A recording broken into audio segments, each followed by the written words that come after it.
Assalamualaikum warahmatullah. أشهد أن لا إله إلا الله وحده لا شريك له وأشهد أن محمدًا عبده ورسوله أما بعد فأعوذ بالله من الشيطان الرجيم بسم الله الرحمن الرحيم ولقد ضل قبلهم أكثر الأولين وَلَقَدْ أَرْسَلْنَا فِيهِمْ مُنذِرِينَ मैं वो पानी हूँ जो आया आसमां से वक्त पर मैं वो हूँ नूरे खुदा जिससे हुआ दिन आश्कार Respected Chairman, dear brothers and sisters, the topic of my speech is Promised Messiah ﷺ stands in Jesus in India. When we examine the tapestry of religions in the year 1900, we find out that the world population was 1.6 billion then. 553 million were Christians, 203 million were Hindus, and 200 million were Muslims. In short, these three religions, they made about 60% of the world population. Their internal condition was different. It was chaos and disorder. In the 19th century alone, 6 new denominations or sects were created in Christianity. In the last 60 years, we find Seventh-day Adventists appeared in 1860, Mormons came in 1830, Jehovah's Witness in 1870, and the Christian Science Group was emerged in 1879. All were claiming to be better than either Catholics or Protestants. In Islam, the story was no different. We had 73 sects, and each was telling the other one is a heretic and out of the pale of Islam. In Hinduism, we also find from 1870 to 1900, in the last 30 years, 3 new denominations came onto the surface of earth: Sanatan Dharam, Arya Dharam, and some others. Looking at this landscape, one would wonder, the claim of religion is peace. And all these religions, they are fighting among themselves. What has happened? There is a big gap between the ground reality and the claims they make. What is the solution? Something went wrong? What went wrong? And how can it be fixed? When we read Holy Quran to find the answer, Allah says, وَلَقَدْ زَلَّ قَبْلُهُمْ مَكْسَرُ الْأَوَّلِينَ وَلَقَدْ أَرْسَلْنَا فِيهِمْ مُنذِرِينَ. Whenever this happened in the past, that a majority of the people went astray, it is the divine reformer who fixes the problem. It cannot be handled by human hand. It has to be an intervention from God. This is the reason Allah Ta'ala says, وَلَقَدْ أَرْسَلْنَا فِيهِمْ مُنذِرِينَ, that we sent a warner at that moment. If that is the case, then this was the right time to send a messenger. Usually in the past, Allah would select a messenger and say he would be the messenger for this nation or for this group. Now, after Holy Prophet ﷺ, Allah chose a different way. He asked the angels, go and search who is the person who is the most beloved to Holy Prophet ﷺ, and who sends the highest amount of durood and fall in love or intoxicated in the love of Holy Prophet Muhammad. And they found out it is none other than Mirza Ghulam Ahmad. So Mirza Ghulam Ahmad alayhi salatu wasalam was given this honor to be the reformer of the age. And he said, لَقَدْ أُرْسِلْتُ مِنْ رَبٍّ كَرِيمٍ رَحِيمٍ نِنْدَ طُوفَانِ الزَّلَالِ. In this day, in the age of darkness, I have been sent as a messenger to fix the solutions and the problems of the world.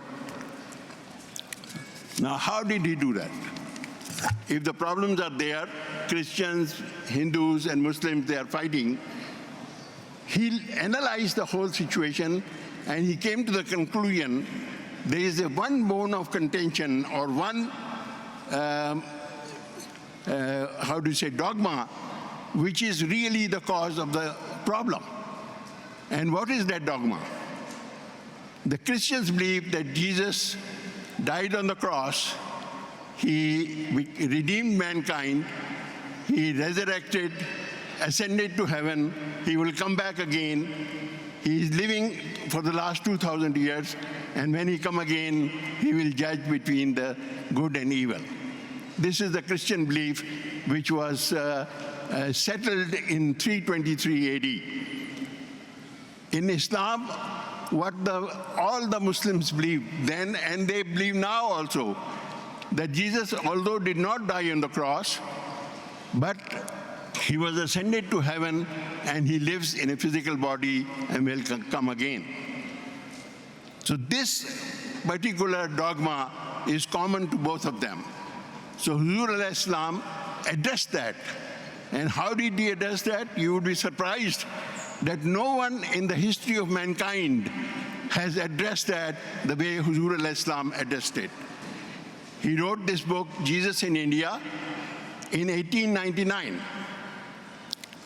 Although it is a 107-page book, very small book, but you would be surprised what an earth-shaking impact it has created in the world of Christianity. Many reviews were written by the scholars of Christianity and Buddhism and even Hindus. They made comments and reviews on this book. The point was how to address the Christian people. If you present them Quranic injunctions, it is not binding on them.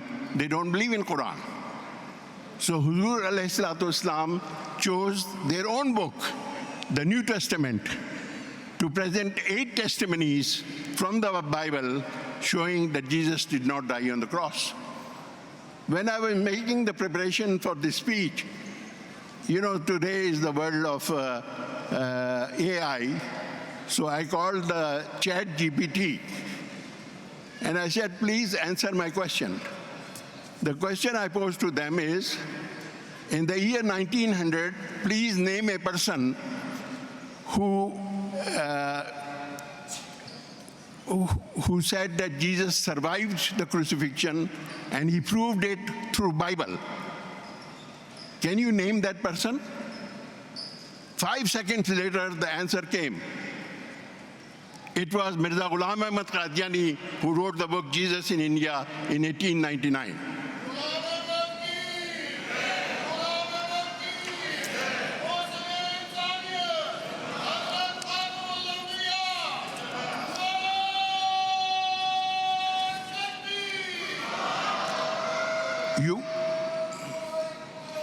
You would be surprised that he was the first person and only person to refute the Christian beliefs through their own books.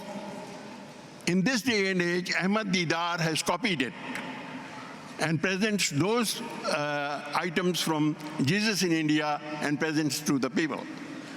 Now, I would like to find out how he addressed the Muslim viewpoint. Christian viewpoint he addressed through Jesus in India. Muslim viewpoint that he ascended to heaven with physical body. He wrote a book, Izala Oham. In Izara Aham, he provided 30 verses of Holy Quran to prove that Jesus did not die on the cross and did not ascend to heaven. After he wrote this book, we learned that the Christian scholars, they studied Bible again after what he wrote. And they, in their reviews, they mentioned that what Huzur is saying is absolutely correct. You would be surprised that between 1899 and now, there are 80 scholars in the world who affirm what Mirza Sahib said in 1899. 80 scholars, 80. Their books are sitting in the exhibition. You can go and read them. One of those scholars was Dr. James Deardorff. He is in Oregon. This is interesting what I'm going to present now. One Swedish scholar, his name was Per Beskew, he wrote a book and he criticized Hazrat Ahmad al-Islam that he is telling us that Jesus moved to Kashmir and whatnot. Because he lives in Asia, therefore he's making up this story that Jesus died in Kashmir and his grave is there. There is no Western scholarship associated with this book. Guess what? Dr. James Deardorff, who is from Oregon, he responds to Per Beskew and said, Per Beskew should understand and realize that if the gravesite is located in Kashmir, how a person in New York would know about it? The people who live there would know the whereabouts of that city. So this argument which Per Beskew is presenting is not in the right logic which he is presenting. There is another person whose name is Dr. Price, Robert Price. I will present 3 excerpts today to you. One from Dr. Robert Price, one is from James Deardorff, and the third one would be a story of Huzur's travel to Italy when he saw the Shroud of Turin. First, let me present to you what was said by James Deardorff. He writes, in his book, Jesus in India, he writes, the Ahmadiyya's most valuable research, in my opinion, has been in pointing out numerous clues indicating that Jesus, his mother Mary, and 1 or 2 others traveled through Syria and on the east to Kashmir and India, and that Jesus' final grave is in Kashmir. This is on page 142 of his book. Dr. Paul C. Pappas from Virginia Institute of Technology. This is the Virginia state. He used to teach here. He passed away 2 years ago. He also reviewed the book Jesus in India, and he said in that book, Ahmadis indicate that Jesus prophesied in Matthew 12:38-40 to the scribes and Pharisees who asked for a sign from him, that there would be no sign but just that prophet Jonas was in 3 days and 3 nights in the whale's belly, so would Son of Man be for 3 days and 3 nights in the heart of the earth. Ahmadis interpreted absolutely correctly. This is what he wrote, and this book is available also in our booth. You can review that.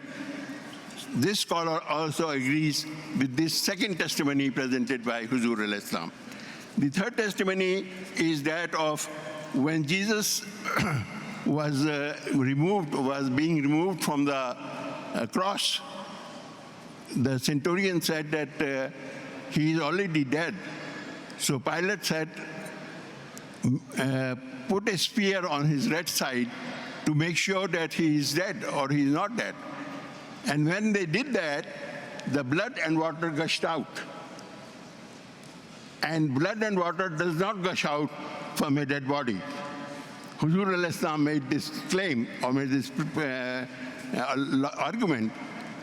There are 19 doctors in the world who have studied this phenomena medically and came to the same conclusion which Hazrat Masih al-Islam presented in Jesus in India. One, Dr. Robert Price is here in North Carolina. He is a professor and head of department in religious science. He writes, Jesus made a prayer a night before. In that prayer, he said, the Gethsemane prayer of Jesus is a request for God to allow Jesus to avoid Socratic cup of martyrdom, reminding God that God is not bound to any plan. All things are possible for him. The fact that Jesus is humbly willing to accede to God's will, even should it entail death, does not mean that Jesus will necessarily die after all.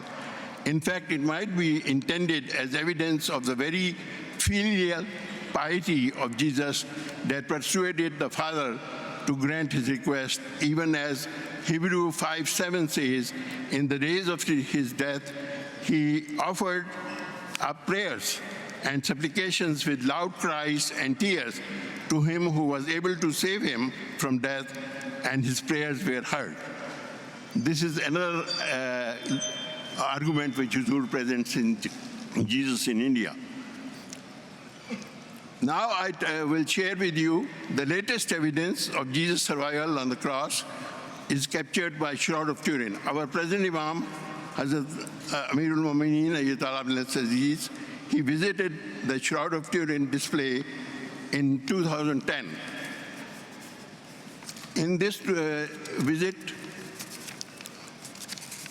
it was a spontaneous visit, not planned, and when he learned of the Shroud exhibition, he told them that we definitely consider, now this is a very important statement to listen very carefully. Huzur Ayyatullah told them that we definitely consider the cloth to belong to Jesus. However, our viewpoint differs from theirs in that we believe when the Jews wanted to crucify Jesus, God saved him, and the founder of Ahmadiyya Muslim community has proved that Jesus survived the cross, and this cloth is not a testimony of his death. Instead, it is a testimony of his staying alive. This is what Huzur Ayyatullah bin Aziz made. Now what is happening, ever since this, another evidence has surfaced, and that is from Dead Sea Scrolls. There is a professor, Dr. Barbara Thiering, in Australia, in Sydney. She writes a book, Jesus Christ and the Riddle of Dead Sea Scrolls. On page 116, the title of that chapter is Death That Failed. The first sentence is, Jesus Christ did not die on the cross according to Dead Sea Scrolls learned by Pesher method, page 116. All these things are indicating that these scholars, 36 of them, their books are sitting in the exhibition, and you can read them yourself. They agree with Hazrat Masih stance on Jesus Christ. And finally, I would like to end my speech because I have a few minutes left. The ultimate prophecy of the great triumph has been mentioned. Allah Huzur says in Tazkiratul Shahadatain, remember that no one will descend from the heaven. All our opponents who are alive today will die, and no one will see Jesus, son of Mary, descending from the heaven. Then their next generation will pass away, and no one of them will see this spectacle. Then the generation next after that will pass away without seeing the Son of Mary descending from heaven. then God will make them anxious that though the time of supremacy of the cross had passed away and the world had undergone great changes, yet the Son of Mary had not descended from the heaven, then the wise people will suddenly discard this belief. The 3rd century, listen to this, the 3rd century after today, when he was writing this, will not come to pass when those who hold this belief, whether Christians or Muslims, they will lose hope and will give up this belief altogether. There will be only one religion that will prevail in the world, and only one leader. I have come only to sow the seed which has been sown by my hand. Now it will sprout and grow and flourish, and no one can arrest its growth. Tazkiratul Shahadain, page 64-65. आ रहा है इस तरफ अहरारे Europe का मिजाज, नफ्स फिर चलने लगी मुर्दों की Naga Zindabad.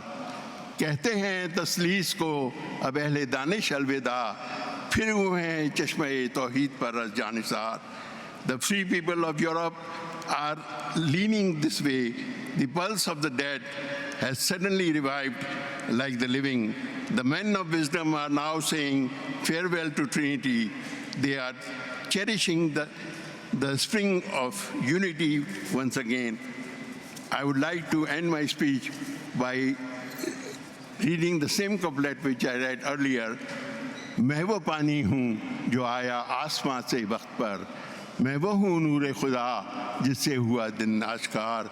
I am the water that came from the heavens on time, and I am that light of God from which they became evident. The day will become evident. Jazakallah.